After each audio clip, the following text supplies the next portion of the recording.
Retong basa esi ga khunu bolo bomina dogbenu toromito sunu toromito yonu mimero toji loro gbemito siwe ga khu elome dileyo obi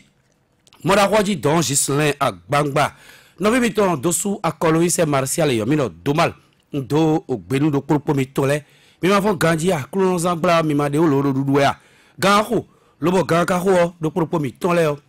me na khu babi bomo iton ya me na no yo bomo non c'est nous flag bergiji l'on do tomi mi me do togodo mi me ka tomi to fi agoni kame oui mais kame midi mi me do come lo do fide lo do mi to siwele mi do gbe mi lo mejile mi ku do toro me nu wa mi to le mi na be e ho me mi na ijoro ni mi ntaji e jedo akuno sanglame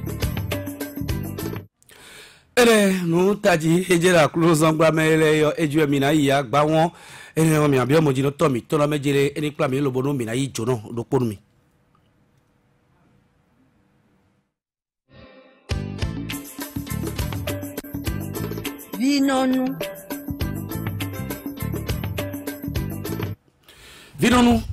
vinonu yo gbede lo bono dandame lo bono mejele mi wa ilu ko sodo medele no e do dandame lo mi na yo yi lo ra kan khobio yi do ndeti lo boy no bi blo ye tele de so je no do no sia o medele ka do ye me vlafo lo mo koton dossier lo masin ko yi we aji yo no mo koton e do dandame lo amba donado yin ko ito no yin ko de lo no pacha pede to bi to si gege no yin ko ni yi ko le agba pede lo mejele mi kuyi ikomo koton azoyo ato yin ewe ina na khle to mi e ho medin ewe son lobo na yi jono we de let mi o feel do propos iton le ira so yi de le lo do gesi me da ho kudo le wenu o me da ho do mal yigbenu e ina cheno e gbawo yin ko mi to mi he mi na to ino yiro mi do godonu Isaïe Zaklan ere me da ho godonu Isaïe Zaklan mi la yi mewe gogon lona kai koton bi me la ho le mi garibo mi no ganji me la ho do mal mi do gbenu mi nu de mi yo mi o mi a gbaje me mi na gbaje me nu ko kle unde e vivi mi ta ni ko mi to mi he mi ato no yi ganji de Benjamin na yi me la ho godonu Isaïe gon lona do mejile yi ko de tin lo mi no se to ho mi bo mi ga se lo mejile mi dele yi ye me enele sin gan me no yo do klebele o klebe yo comme quand on dit ina cheno we menda o do mal ni code de bono in klebea ni code de bono in klebea edwede bo indicateur de bo sensin we ma mi to men de so o sena chedo indicateur ni wason ka me yin azon de zo ato kabe policier nu alopa ene le do to me file lobo azoli te mi kono watan mi me yime lo no dalo me lobo nundo mejire vlafo me de jan gbode lobo kabi jan gbade mi ando lo na ze agbansi to le vo me wa to mi to fi lobo hosu maka moto na azoli te mi no watan ina chenu we me da do man azon de mi no waro to ane gon esupo gege mi de we yin no kumo no do ane leton do alimiton leji lo vont mettons alopa leme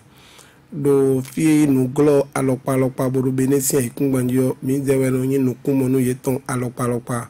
bodono do aliokia na nunde na yin nu bo yema budena mi bi otolo me jawe mina yi me khosin ai khakabe ai khade mi singazambo mina do dokia botora singado inu kon mi dewe no de ailine na khaye bo debi gon wazo bon azolo awejiwete indicateur yero mo deboa yero mo do fi deboa o segbe on ka fla bligede do won mi de na ganji yero mo indicateur maintenant me we got de no yero do edle yero mo ile to file po edlo we no douane si pa bo nde na ho kabi indicateur wa do na edlo yin do indicateur wa do holo na edlo bo edlo do na douane lo mina mo do mo edlo we na yi onu no kumo no douane lo ton bona to lo cho na do de singanje ha do na do mi me no douane si pa bo no yiro mi do edele yeme no agban son togodo kabi yeme mono bai we mana agban eton le yele so do choto eton le boyin edina e kabi indicateur eton bo yele so supo gan mi le bo yeme susu no wa cho douane yin wewe aton we bono pon position eton we ne no yin mi le to fine mi le no kunyo do do me hele din so ni de na zinwe de bo mi le su mi no ze ai ha mi ton de mi singamba yi bono to chicho yin na douane bo douane lo singanto ai sin kabi wo so singanto e de jiga lo polo yin dodo mo lo me lo ba si je de singamba itrolo e ando ogan eya o von lele me e yiro mi Dominique bon von lele me mi na ko agban lele o e do no mo civil po douane e po to wele polo mi ko amoro mejile no mo koton no adon tagba pedi wa do to bi to si de le no amoro mejile oh me ime lo no dalo denzo ato inele me ime lo no khale ali nu yi bo yi komi ton kan flan bo mi agba yi ko ne bi kwit me no yo do klebe yo le me de no lo mi me lo bo ye dele yo ye no anu tagba bo nu e ma mo ayo e no ko kanton kabi yi we no le wa so lo bo me kiki no le wa zigiri no le wa to to ko me me na do male na chenu e beto mon koton le de lo mi me beto de no hen singidi wa kabi bona zede jole gbagbagba bona juro na yi azonde yin douane eton bona juro yi wa beto mon koton le to mi me yon de yon ba do denzo ato wo kan yon ba iwe beto mon koton le do mi si po bo mi yan ye bo mi ka o do na epo nupo alopalo azon lo ma yin mo ye ma singanze de we bo izejo na agbakun to bona impose de we na agbakun to bona do edo na igbole o singbe mi me poro bere si an igbaji single we miti bo mi ka do na wa nde o singi gbe na to lo me e me po de no douane si an pa we no bai no wuru ne lo ene lo me mi de son bo to se gbeta ro ko dai bo do gbeto mon ko to le mi na pon e de no wa so rodo u bien ye ma joro na se jan we mi na do e ya we zon wa to le bo na de so an so lo me bi na vivo ni do tin na to lo na no kon yi to lo to me do tin e na agbakun to ma yin kento na douane moi ma ka so do na yin kento na aide moi ma nga so yin kento na indicateur ça veut dire que allo me mi ga no yin awure agbakun to edo de anazan comportement popo bon bo singando ize jo na khoso ni do daware me yewe na wure bo na daware na wayi yache Benjamin go lo na mejile e ho medion azo ne mi no wuli bona lo bono wa bo medele no wuli bona lo bono wane vlafo e no ayin nu lo bono ayin donu mi de ko do me no yi ho agban lo togudo lo no sogbon de mi to le ji no ayin tagbar mi mi da o do mal e na chenu e ka no ayin tagbar mi no e zon bo no intagban mi we ndo mendele de lo mi me bo e de no bro no kuji boko no dupo do fire o hen to de lepo e te o to e no blo mo suppose que nous douane do te fine on bo e de da pa eton bo in famille eton de e ho agban bravo yo ndo ke e mi na blo le bo naturally bo na donc kan ho de me ga information e no jo e de le do bo na yo me de vo e do te la pa ton fine bo do confiance na do e sin pra mi bo mi na wuli agban ne on when they men on place or your boy agban ne we go me ko do te fini da ibo yetu no e do alo depo melepo na lo devo when they na lo devo but me dio kan yi po me dio po fini singidi no nya todo fini pare de ne bo e ka nu de lo bo hun azo e mi no wa yo kan flan des autres les utumba hoso les utune o tno je mi la zo de wa ne bon et la zo mi no wa die so do te dion d'habilité qu'on doit to mi don o Isaïe Godonu me da do mal na chenu e donc il y a un gars lo pa chenu gbeta mo koton ganji a khosu tumi amu maru sende buji a khosu tundo edde a khosu kale tundo jere indicateur de bo gbeto do na do onu ayurokonu meto alopa amu maru sende buji bo nde no khami de mele supo eni o mewe mi de sombodo de mi blo kaka bodo désordre alopa le créer kabine nde masinga inu mbo nganjo ro trobe mi to ki créer we mi do aze gbeta ro podai bodo akhosu ni pon khami bo ena modona e manando ndeme nando mai syndicat e ba ro akhosu hena kon mi bona ze nu kon ton do minji amwe ma do nu ton teme mi le suna débrouiller bona aider to lo pa khosu ro su pon kaka na mo me ne mi ga aider to bon mais ho agban to yo le ra ko agban to na be ra lule si ka khore si ka bi akhosu o e do mi de da me jile mi te mo ko kare bonu ko bi ogba be ya me la do malo kholo ma ni mi mo me le bi ma ingbe to fran mais les bima ingbeto wiwe kwata le mimo awon ni to akote na mi awon ni le toto mi goto file mi ketro ni ayurude ka to so awon ni me bo bi obene me esupo bo ayuro tin bo to so awon ni me bo ikaka kutonu kaka bo bi odan to pa san me lo ma mo gudron gbogbo si àwọn olè bo ayi kaka o gato pa bẹ̀rẹ̀ àmọ̀ gudron de bo a. amana mo gudron de pepe kaka bo ra itopa mena mimo me ya won ni bo ko agbon peto qualité aton wero ya won ni mo ko agbon me le tin bo no ko agbon to àwọn ni kabi togodo bo no ba douane na 100%. me le tin ye no de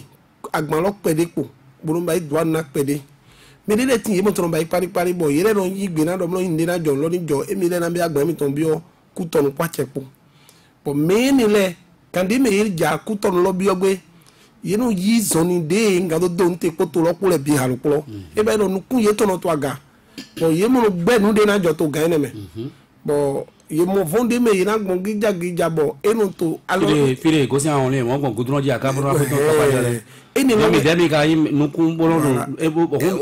ale go si àwọn olè bo bi o be ne me tin yo ka bo atan to pa yo mi demi to ale le bia bravo be ja be wa to ale le bia mera o do mal mi tun ale le bi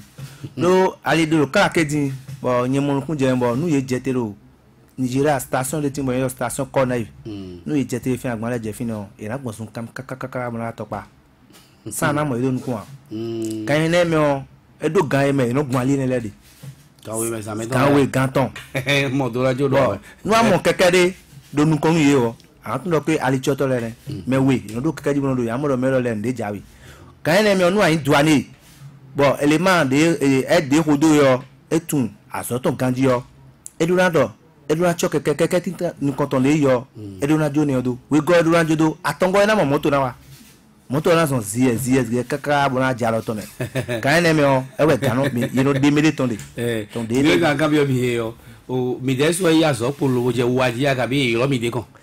bon azo mi ton information wa ngegede me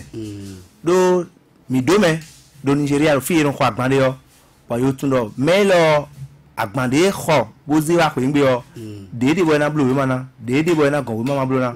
donc nous a do me do terrain ne odio you know na me information lo gale me on le jawe ho mi de dion le mi na agbon lo bo no me ya ho so ni mo ko we yin mi de don me mana o do ma tawo e bo nu de we yin pataki we yin do to vire do na vo to vire do ye ya won ni bo ko agbon e ton le o no susu to mi le su me bo mi no do to klan agbon kun to le susu e ma so yin do ina ya won ni bo ko agbon e ton bo na yin do ed de we to klan do igba wo e ma so na yin indicator de we ya gba mo bi fi je na lo mi awuli tada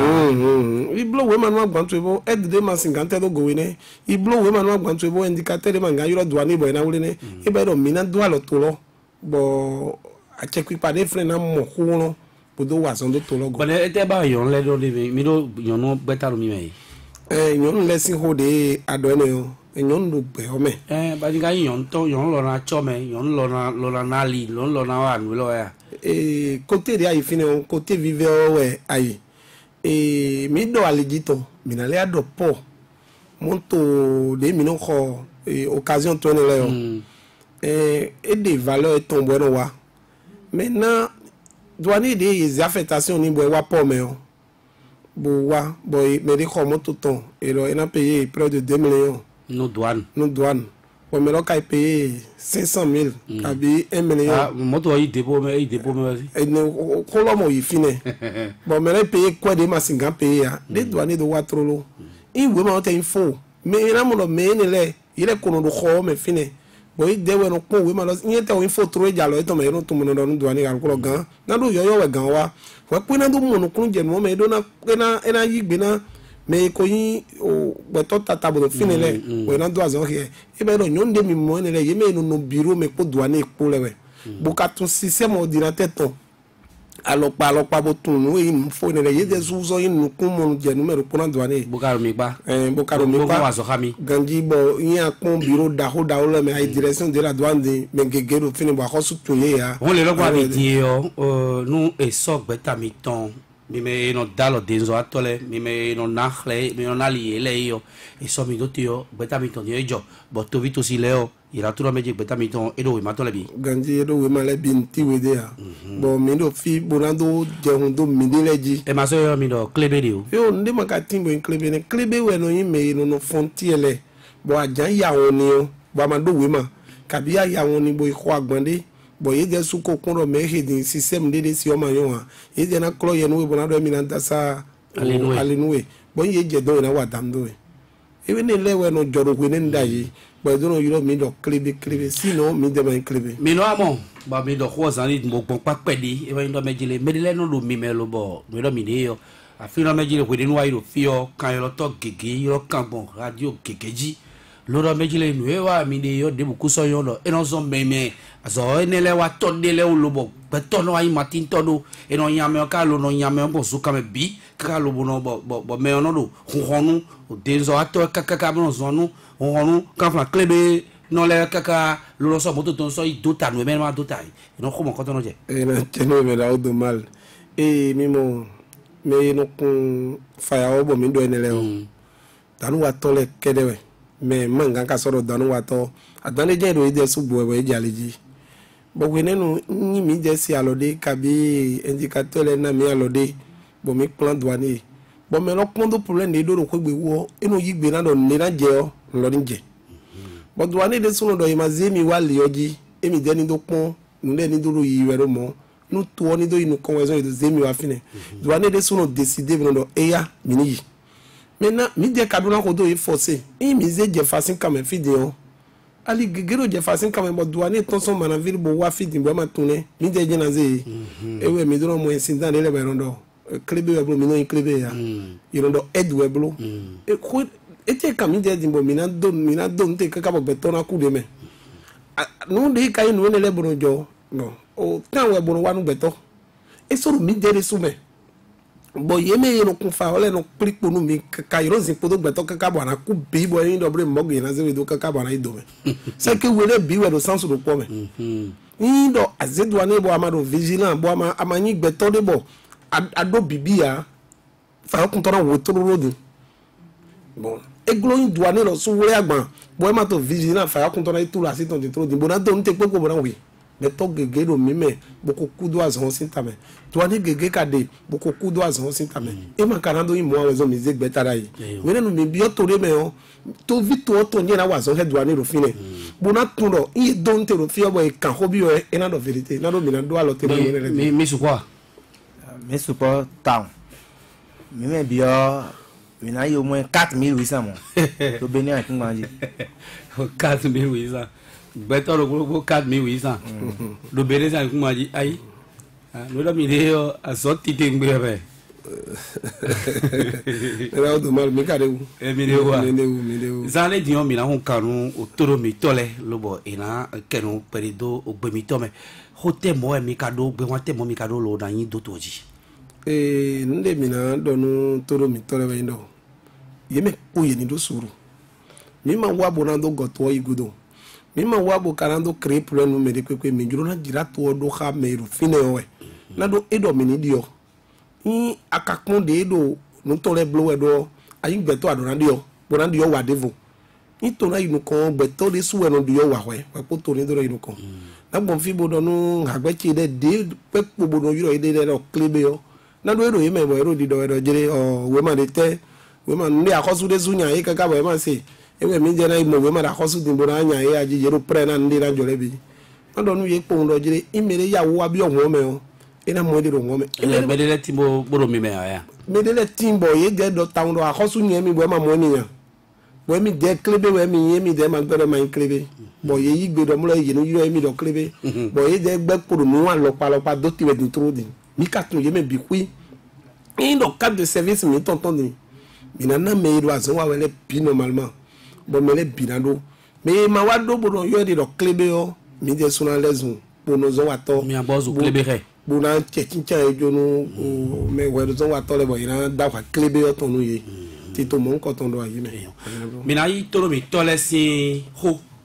lo ero ye avla fo ye si do ho cambio misi go wan so in do alopare lo boy ina do weto no mi lo bonu e do ho cambio dio ina cambio bo mi na yin e sito mo mi na bio mo jino to mi ton Gislin agbangba lo ando mejile ina hun kanu mi lo to mi to de do ho de bona cambio e vla fo ina cambio e do a locan 64 44 02 44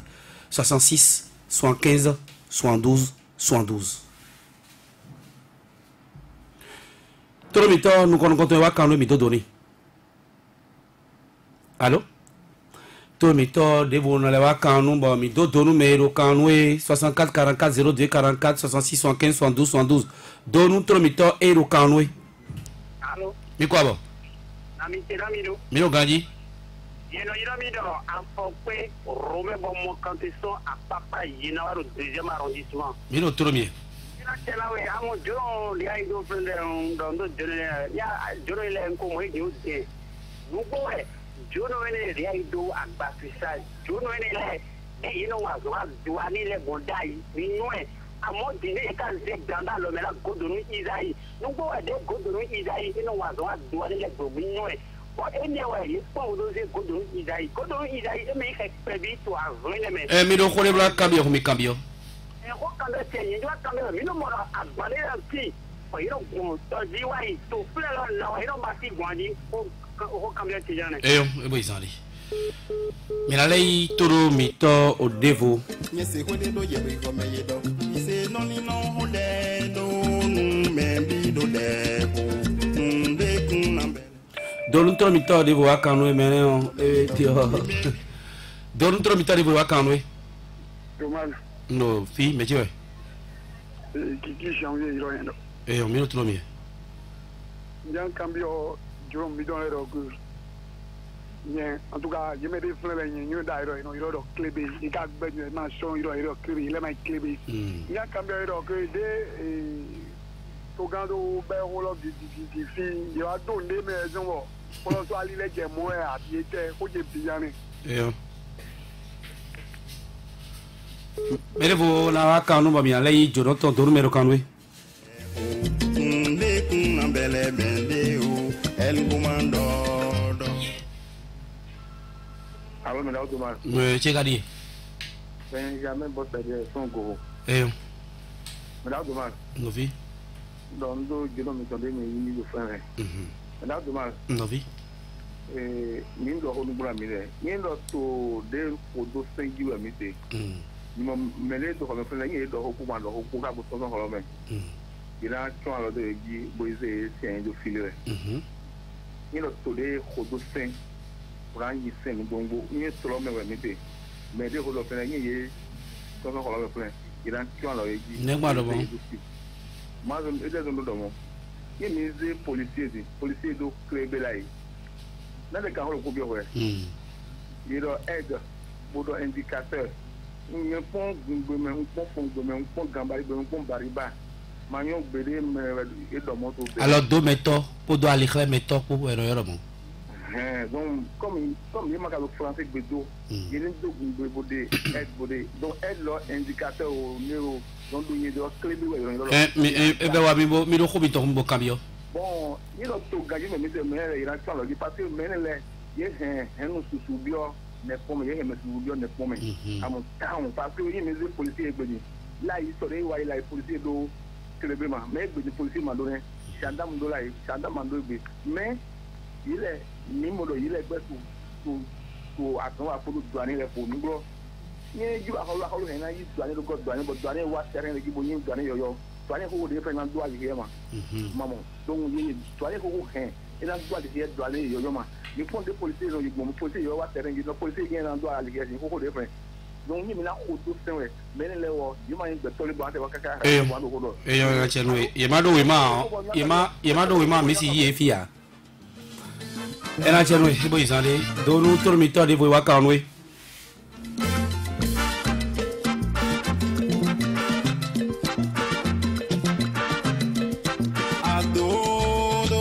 Ise mando do de janka wa we ya. Do nu toro mi to kanu e. normal Mi quoi bo? pour le faire Oh. Emmanuel Avrissier dommage il a pas badi E. on do jono to ya ilo ho sala E. know, me wa me de no gwa na ma de we no yi ko. Eromo. O mi na kan se mi wa mo wa lo de lo yi me bo. Mi na kan se do. E so wa le no egbe pu. Parce que me de si bo indicateur le o edle o mi de ma o no termine krebe o le jana do re. Bo, je n'ai que le vent mais mo ran do agbante. Mo na do agbante bo. Mi na lo yo ade me do ani lo le je to ni bo e no lo yo. Be no mi fe di agba. Krebe na no mi fe di agba. Mo no ti agbandi. Bo ina takwe na wala ni suwe ama suwa mi na yo do ani na o. Yesu yo ko no yi anu afun ko di ai ko ni bo bu jajaja. Mo agbodo aide po ma se akonte so yi. Ne agbodo ko ko mo no ti ko na ibo. Ni yo su ko e to lo se me fi so lo me bo yo gba ni amu ni krebe gba to ba re. O mi o no wa yo ero nuwa ero mo ko mi ma. Yo no mo no me to na wa lo yi gbo gan bo. Yo na gwa lo na do ani ma gbe ne. Yo na wu me lo no le sa bo na gwa lo na do ani we. Eromo. Eyo, ebo izande. Mi ara yi toro mi to devo. Yendo mi ton akon, pruno cheni yendo waje. Mi ton akon, pa ucheni yendo waje. Oh Dieu, fais de moi le dépositaire de ta lumière, ton vrai messager, le digne porteur de ton verbe. Dorun toro mi to devo wa kanwe. Akoro ise tuzu martial ni ale bon. Ndo ganji. You know, you don't mature konton no. Kudo se. Oh. Ndo jono bi ayile. Oh. Na o to ma na kan ho de bi o jono mi ton le. Zami. Ko ngoro versi se jan we. O indicateur kodo et polo. O des ato mi ton le magnon ali. Tolo ganji we zomo yele indicateur no khale ali. O des ato mi ton le ya. Oti a 8 ans, mais là, on a mal. Il y a des copains où les migrants nous ont tout le monde tout mis tombé dans le main. Ali est tout là où se profile qui va à Maroto et non, il y a un homme. Ni il y a un frère. Il y a un frère de Kosodo, nous vivons des aïdos frères. Il est dans ce moment où quand tu vas aller tomber, où est les dos et tu vas aller aussi. Et toi, tu n'as pas demandé de wa itole me ko ti atongo o ado zare dino ni ma do we ma yi we ma ye tolo gan menu e dalo we ma lo mebo ina ye achebo do ko to fi de o do do ra su beta ado beta ado beta e non se beta meton le ONG do wesi association ONG bo de no blumo mi do belli wa hoso resuna dache wa zoyi jan wale yo no yo objectif le yo e non de bi no yo million gbe to ko to ito ru popo o duani wi akpan bo jo akpan lodo o yi alodo me to de yele yin so yele do duani lodo we ma de melo rin we ma lo ma ko to sendi do le bo do le e to to ena nyi mo ye ko we ma to de bo ya ka to bi e ko we ma lo di. Esatto. Mi ha letto mi tocco io dicono. Dentro mi tocco canwe. Allo Turan. Mi qua va chique. Ani lo mi tia do fan la lo. Ni come to? Oui, jamais. Jamais. Oui. Oui. Ni lo mi tia do fan la lo. O do gori jono ti lenu mi. Yo. Ade eno wa ni no to kuru me. O Turan ni. We don ni edere bodo duani le gumu wa to ka duani lele yo ita osu tu ida yan edere so atu raji buru do de mi zo ko to ka ko su ko do na de ke se mi amala ala mi to kuna ala ton de to kuna ne me we o me ga ka pa ti to budo o ga jawe be ni be ta mo e bo we ma to ga so gbe kanji be ka le mo e be da je dadan ko e na su we fo se tu ma le di Pomena la ba kwade nu ya na je we ku so ganji we o pomena la je tabaje kaka we na fo gadi agbon ka me na na dozu be ale ro yin kaka me na ja yon blo si dan so e te ba ni de kwa ba ni de alo me o be de to ba ni de ya alo kana e we ya kan je je te o tu aso e no gomoji ne je me o ma tun so gbo yo e kan ajo do fata ebo iko ene ko ba ide ebo iko pere ida si to yan jodo ko ye jo aka bi e ni merci eyo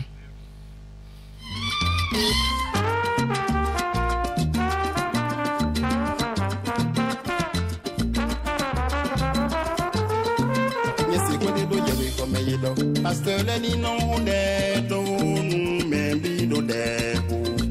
de kun na bele bende o don toro mitaro kanwe bonsoir Thomas je suis fine je me do kaka Robert eh ndo a hosu belo ko e ma wa so ne bo e tesi wune wi ba e de bo bi na wa so lo dawe janwe o ka bi so de mo du de me ya o de ni we ko we ndo e che ne ka gboro peto to me bro ba isango to bo borun to ako c'est comme si agbara jabo ina mo me lo bo do aro agba ti jamo bo me lo pro na ko to isu ro mo to ani bo bo sa me lo o le ndo aka lo re ni eyo ti ma mo to na we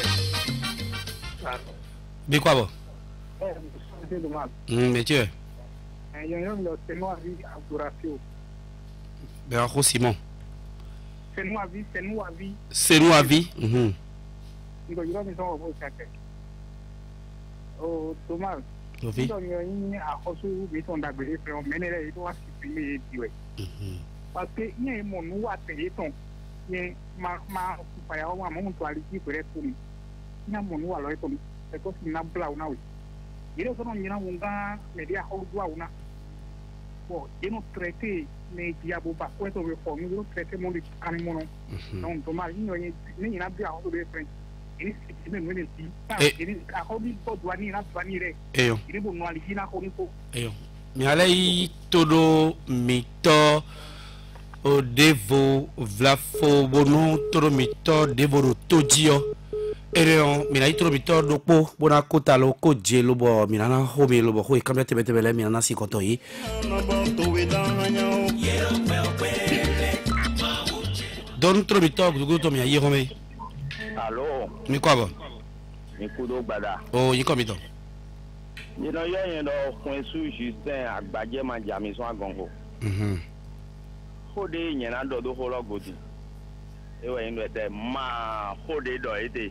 mi se ho ye ton amo ye ni tepo bu bayi e dide do douanier e do sin yi do awu ye no mo mo yon do douanier de policier do awu ye no do policier die chauffeur douane do di e do avobo ye no do ye ni to avona e bo ye na do avolo abi nde do ye na do na e enen ye mo e ye na nyu do douanier sin azon wa to le di amoni ma yi lo ye le na e mo agba bo te do agbango bo do agban ni note forcer bona wole agban bona to zize to bona ze do ko ye to gbe bona to zize do nugro san ye le mani a holu zon wa tolo ni a holu na zi ye do azon me gan a holu ni yi ye bodo emi yi me lele da azon me bo do awu na e bo do nde na e bo yi moto to ho me ye na nyu do ti me ile a holu yi da azon me o yen ton ni e bo izande ere mi leko agbasa lona be hosi me gudugudu to do ho dieji lo bo e ba do mejile dandame yo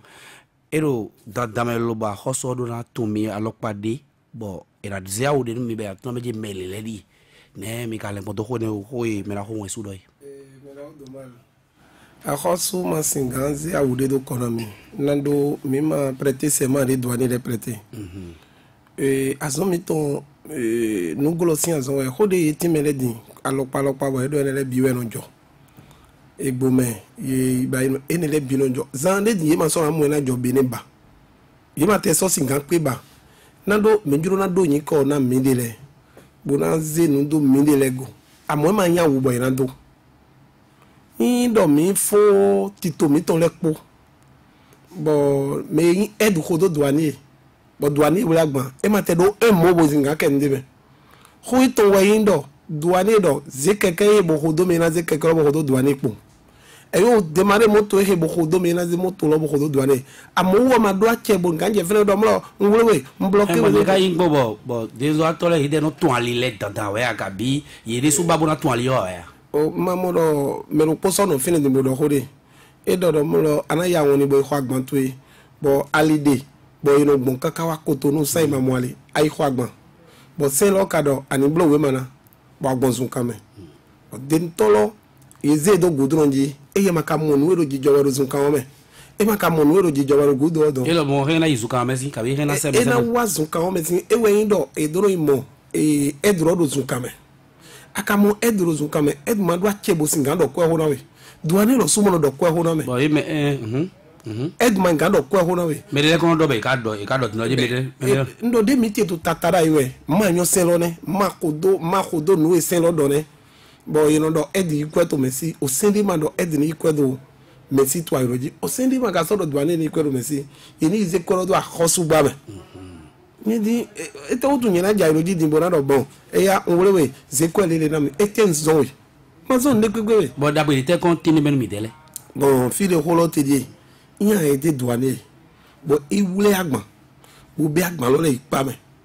mi do mi ton de to fine bono yi do lo mo no yipedi e lo mo e kan e wuli yo yipedi hun pedi o me no na mi de su de me e yo ente duane me na mi fi de holo me le ma comprendre yo ne yan wule agban o bo yi indo ko we blo kan ba duane wule agban o bo ze ipa me yo bo yi blo e inventer agban o kabi ye dagban o si won pon bo mo valeur lo edu ko lele bo amasudu akhosu gba me ye blo amad bo blo le binu we yo mi de pedi no an mi forcé no wa akhosu de su no zene o bo e ka mo di me ka bo me ge ka ba me jiri mi eni susu mi se e to ba me jiri mi jade tro fun da mi ji we ton we nde khaile we nu de khae do novi mi ton frère mi ton lesien lo melewe mi na mi de su we do di no mi go mi de prison akhosu yan mi bo mi ya ye yi popopo ye yan mi ya ye ze so bo yan mi ya bo mi do gbere mi na ya mi do nde wa fine bo mi de su ize mi de lejo na akhosu bo do no akhosu lo mi de we mi no iro do yin ko lele amo e me biwe wa lele bo ikun kaka bo do e mo we o pe nde mi do d'accord bo ikun we ma mi ton kaka bo mo nde mi do yin ma wa blo lo mi de we na si oro ko no kon si e we zombo me do khodo we le bini do suru patapata ye ma so na mo element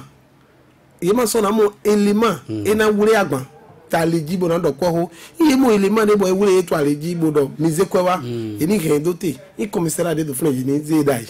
iye zedai do fune ni yiro mi de na wa yi me mi to we mi na do nu yiro me mi to we pourquoi ya do ko ho te we he wa sere je ka e la ça veut dire que actuellement au sein des mandoro mo element ni wa yiro jibo yi ko do no me o keke tibo e no ve do mi be ro mo do meje ya le mi no vo dibo ya le mi de we do yon da ko le mi de we no ba ku da ko le mi de we do mo da ko le o me na ko be ja be do ko le ma go da ko ya do la le ko president ko zalidi ho de ndo wona go na me de do fine tout à l'heure de e no blow ma mo no jardi bo e no level bi o ko mi ka bi no wuli mi me de le de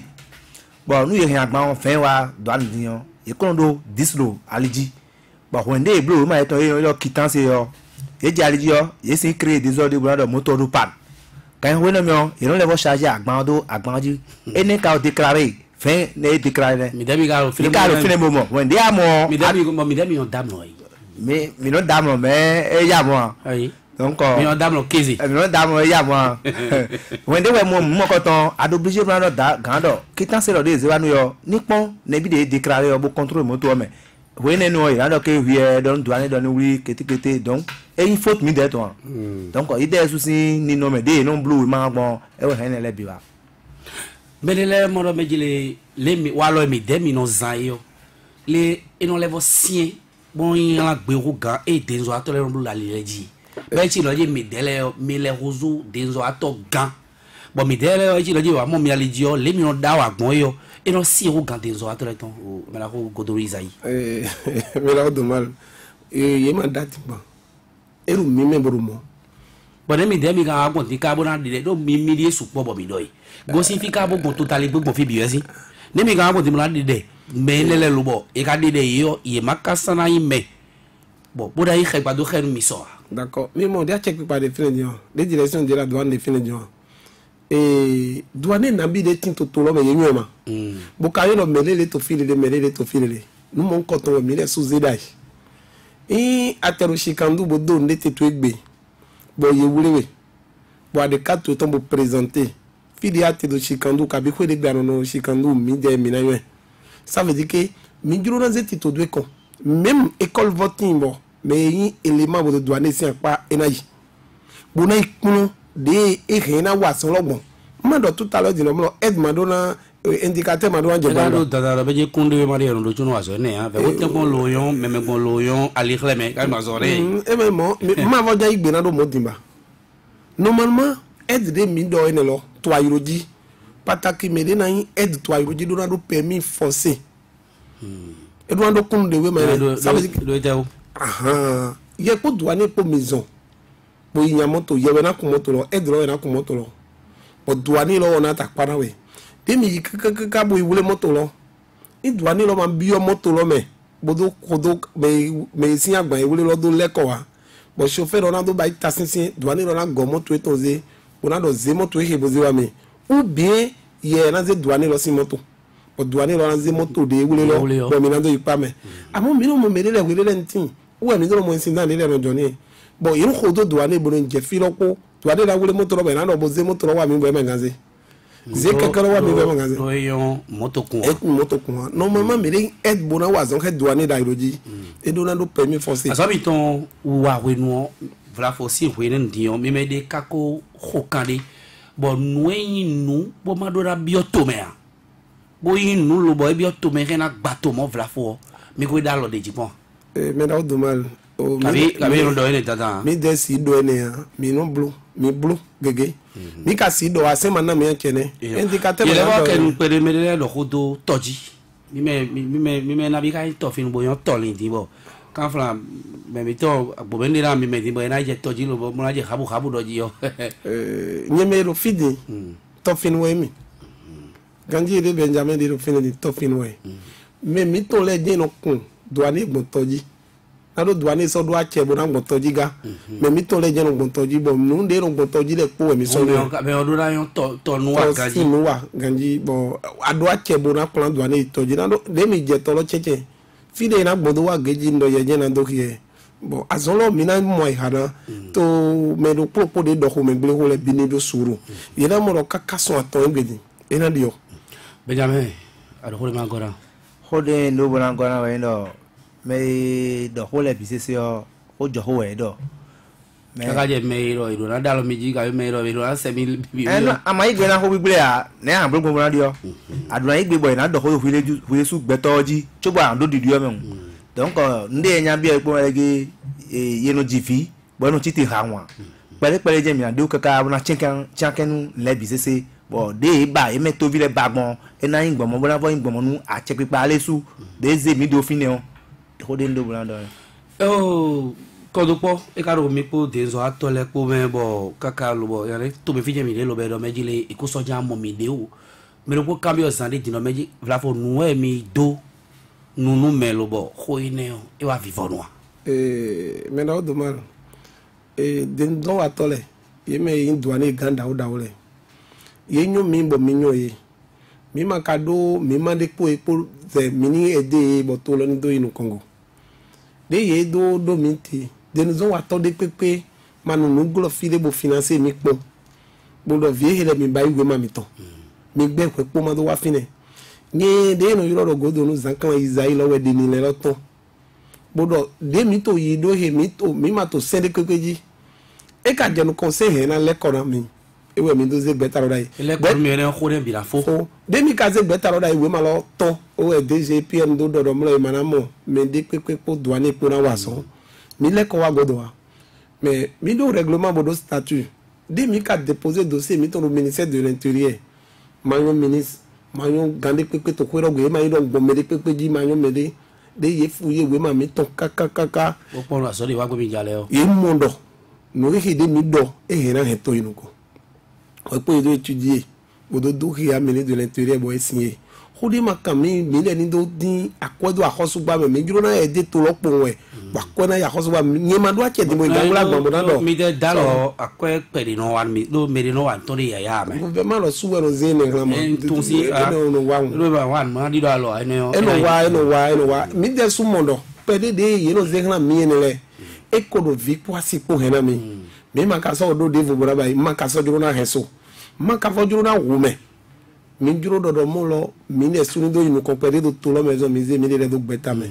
me le poni do suru do zande di mi na grado tezo da lo pa de no mo ne le indo mi ko de yin mele po lo po de be vide wa ne do e ye do ra je we ton do siege mi ton bo na do yin ko lele me lo no yin bo mi mo ba je si imi le su do to din do re mi na do na me no bo ire su na mo bi roje me o ena ise gan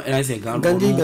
lo ena ino wa lo ye ton gbe tabi de ton gbe mi ze gbe ta ro da mi gbe do mo yin me le wa gan no na se gan zo mi to ze gbe ta ro da we zo bo me le to he on to mi me gbogbo ko to de zo lo ba su an ton we mi na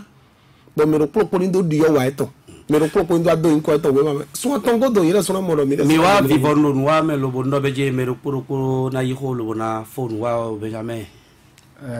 de mi ndo gbon eso we ka de a mi gbaje me bo me yo kan le so ina mo satisfaction de bagbon ropopo do hodi do mi to le me na hode ganje godoni izai sankan do mo e edo na yin gbon do so aton gudo dion mi de su mi na jawan do mi de leji do nu mi je tede nu frontier a aliji gbo mi modo adu azowa chauffeur ayan edo ayan indicateur ayan bo mi ma do nu de tekun do melo gbe mi to yan kan ene mi o mi de su mi na je me no jido kini wa mi brigade e ya fini e bona ka obie me la ho zakla izai godoru ena chelo me na ho do mal na do nu to vire me ro ti se mi ro to gudo kabi to fide pepe do me le kuni do suru we ponde no wayo ina ndan kwede